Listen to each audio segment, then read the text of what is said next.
Good morning, everybody. I'm Saransh Prasad and here to present the presentation for the final project report for the Con 540 class. My project was Argo at the Town Lake, and this is the overview of my presentation that I'm going to give right now. It will first start off with the activity analysis with its various data, then cover the activity improvement, and last of all, end with the safety aspect. To start off, this is Argo at the Town Lake's location. It is located off the Rio Salado Parkway opposite the Tempe Center for the Arts. The general contractor here is the Summit DCK and the developers are Lena Homes. It is valued at 44 millions and anticipated to be completed by mid 2015. The various trades working on site are Hilti's Electrical for electrical, Paul Johnson Drywall for partitioning and framing, Paramount Iron for steelworks, Hard Rock Concrete for concrete works. At any given time, there are approximately 120 number of workers on the site. The present works on site include, as I've already stated, concreting, CM block, masonry laying, partitioning, framing, rebar works, steel works, and some of the electrical work has also started.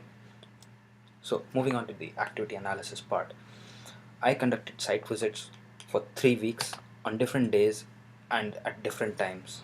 The site visits on 15th, 16th, 23rd, 24th, 29th, and 31st of October, and the times ranged from 7:30 in the morning to 1 in the afternoon.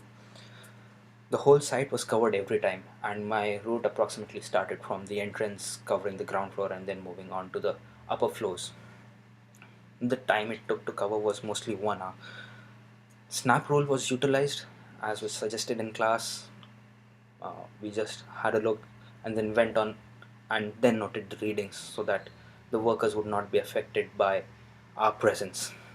The crafts were assessed beforehand who were going to take a lunch break so that they would not be counted in the personal delays or personal waiting as such. And therefore, this was around 10:30, and 2 of these days they almost came in my this thing in my time. So this is the log for all the work that was done. The highest percentage of direct work on a given day was 43.69%. The average percentage of direct work over the 6 days was 40.03. I took 607 readings, and the lowest percentage of direct work on any given day was 35.71 on 15th of October. These charts show the percentage of direct work. This gives the number of workers on any day with the highest direct work. This gives a breakup percentage wise of direct support work and delays, day wise breakage, and this gives, according to the time, the percentage of direct work on a given day, on the given days I went. So the activity analysis findings for me was the percentage of direct work was approximately 40%, and it was pretty low at 40%. This may also lead to the conclusion that productivity was low at site because there were not a lot of people working on direct work. So uh, it can be said that the productivity is low given the partial information. But surprisingly, the project is ahead of schedule. Moving on to the activity improvement part, I covered the CM block masonry laying. The crew consisted of 6 people. 3 were placing the concrete and the blocks. 2 were measuring, finishing, and leveling the whole line and giving the initial input for these workers placing the blocks. And 1 was transporting the concrete and cutting the blocks for them. So the 2 yellow lines show where the work was going. The third line is not really visible. It is over here. So the site sketch gives the basic work that is being done, the workflow of the site. The red arrow marks the concrete blocks movement, and the blue line marks the concrete movement. So this was the activity improvement data. There was an effectiveness of 74%. It could be attributed to the fact that it was in the morning, so they were pretty active and giving a high effectiveness. But this could be further improved, I believe, because of the given idle times of the workers, which is shown by the green area in this chart. So to further improve, what I did was remove the person transporting the concrete and providing it to the rest of the workers, and accordingly spread out his work to the rest of the workers, still providing an idle time to the all the workers, which is represented by 0 in each of these tables over here. So the effectiveness rate was raised to 90.67%, and it is pretty high, but can be slightly unrealistic. But roles can be changed accordingly so that it keeps the worker fresh and reduce lethargy for the workers.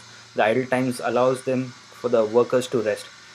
So these are my suggestions for improvement. So, coming to the last aspect, Safety is very big for Summit DCK. They have an on-site safety manager, uh, still representing the old way.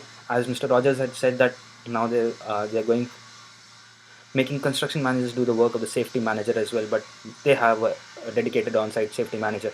Every Tuesday they have a meeting with with one of the crews, and they have a test in the end to make sure that all the information that was conveyed was received and understood. They have ensured that the rules are followed on site properly, as you can see with these covers being put on bars, scaffold under construction with a keep off sign, mark the area, and even having a third party to give presentations for safety. So, but still, there is always a problem. As you can see, the screws have been routed, but they have not been provided covering. Anyone could trip and fall.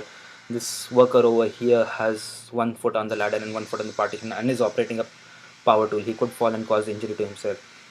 This was in the morning that the reinforcement was provided on site, but it was only in a corner and was not provided safety tape. So these are some of the issues, minor issues, but the site needs the Summit DCK contractors need to make sure that the rules are not violated and do not cause a problem. This is all for my presentation. Thank you, and welcome.